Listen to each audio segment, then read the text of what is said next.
ആടാ എങ്ങനെ എന്താ പറഞ്ഞത്?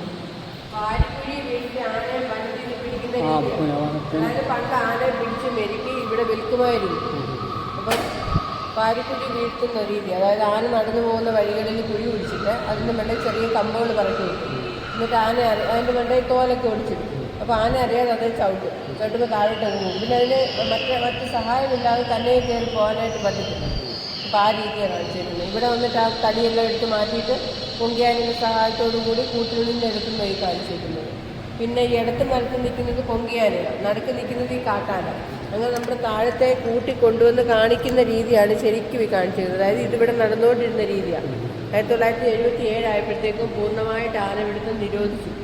പിന്നെ നമുക്ക് കുഴികളിലൊക്കെ വീണ് കിട്ടുന്നതും അപകടത്തിലൊക്കെ പെടുന്നതും അങ്ങനെ സുഖമില്ലാതൊക്കെ വരുന്ന ആനകളൊക്കെയാണ് നമുക്ക് കിട്ടിക്കൊണ്ടിരിക്കുന്നത്. ആനയെ പിടിക്കാൻ പാടില്ല, ആനപ്പിടുത്തം ഇല്ല, ഇപ്പോൾ നിരോധിച്ചതാണ്. അങ്ങനെയെങ്കിലൊക്കെ അവിചാരിതമായിട്ട് മുറിവേറ്റിട്ട് അങ്ങനെ അസുഖം ബാധിച്ചു. പിന്നെ കുഞ്ഞുങ്ങളെ കിട്ടുന്നത് അമ്മയാനെ ഉപേക്ഷിക്കുന്ന ആനയാണ് നമുക്ക് കിട്ടുന്നത്. Okay, thanks.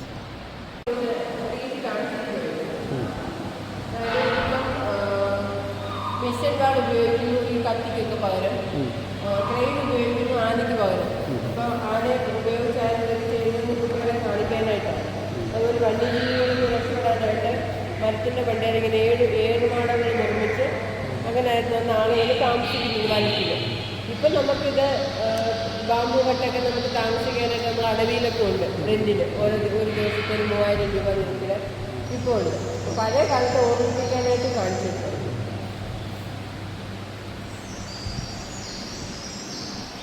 പഴയകാല ഓർമ്മകൾ. മരം വെട്ടുന്ന ഒരു കൂട്ടാണ് ഒരാൾ മരം. ഇപ്പോൾ നമുക്ക് മെഷീനായി വാളുകളായി. പക്ഷേ പഴയകാലത്ത് മരം വെട്ടിയിരുന്നത്, പഴയകാലത്ത് ഏറുവാടങ്ങളിലൊക്കെ താമസിച്ചിരുന്നത്. അതുപോലെ മരം കൊമ്പുകൾ വെട്ടുന്നത്,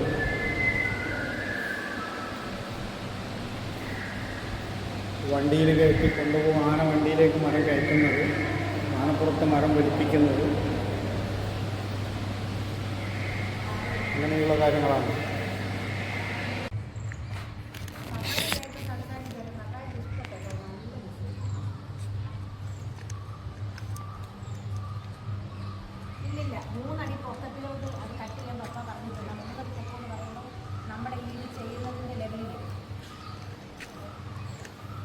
അവനത് 7 അടി അറിയിച്ചിരിക്കുന്നത്. അതിനകത്ത് പപ്പ ഇന്ന് അളന്നിട്ട് പറഞ്ഞിട്ടുണ്ട് ഒരു 3.5 അടി പൊക്കം വെക്കാൻ മതിയെന്ന് പറഞ്ഞു. അപ്പോൾ അതിലെ പിന്നാണ് ആ പാരപ്പെട്ടി വെട്ടി അതിൻ്റെ ഭാഷണം കൊടുത്തത്.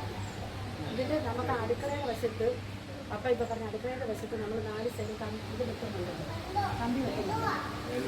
ഇങ്ങനെ